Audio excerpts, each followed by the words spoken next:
ভালো করে মাছটাকে ভেজে রেখেছি। তারপরে পেঁয়াজ, আদা, রসুন, লঙ্কা গুঁড়ো, হলুদ গুঁড়ো, জিরে গুঁড়ো সব দিয়ে দেবো। দিয়ে নাড়াচাড়া করে প্রয়োজন মতন জল দিয়ে আর একটু কষিয়ে নেব। ধনেপাতা ও জলটা একসাথে আমি দিয়ে দিয়েছি, কেন ডাঁটিগুলো একটু শক্ত থাকে তো, তাই একটু কুচিয়ে জলের সঙ্গে দিয়ে আর একটু মশলার সঙ্গে কষিয়ে নেব ভালো করে কষিয়ে নিয়ে কিছুক্ষণ ফুটে গেলে, তেল ছেড়ে গেলে আর একটু প্রয়োজন মতন জল দিয়ে মাছ কটা দিয়ে ধনেপাতা কুচি আর একটু ছড়িয়ে দিয়ে নামিয়ে নেব। এবার তো একটা সবজির তরকারি করব। কাঁচা লঙ্কা বাটা, চিংড়ি মাছ ভাজা আর শিম ভাজা কটা ছিল, সেগুলো দিয়ে আবার তেলের সাথে কাঁচা লঙ্কার সঙ্গে নাড়াচাড়া করে নেব। ভালো করে ভাজাভাজি করে নিয়ে কাঁচা লঙ্কাটাও ভালো করে ভাজা যাতে হয়ে যায়, এবং লঙ্কা গুঁড়ো, হলুদ গুঁড়ো, জিরে গুঁড়ো সব দিয়ে দেবো। দিয়ে ভালো করে নাড়াচাড়া করে মশলাটা ভেজে নেব।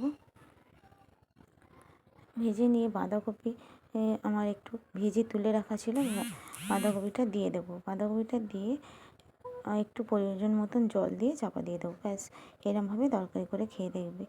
এটা হলো মুসুর ডাল। মুসুর ডালটা হয়ে গেছে আর বাঁধাকপির তরকারিটা কমপ্লিট। কেমন হয়েছে অবশ্যই কমেন্ট ও সাবস্ক্রাইব করতে ভুলবে না। আর এখানে হলো মাছের ঝাল। শুভ দুপুর, সবাই সুস্থ থেকো, ভালো থেকো। আর লাস্টে হলো পেঁপে ভাতে।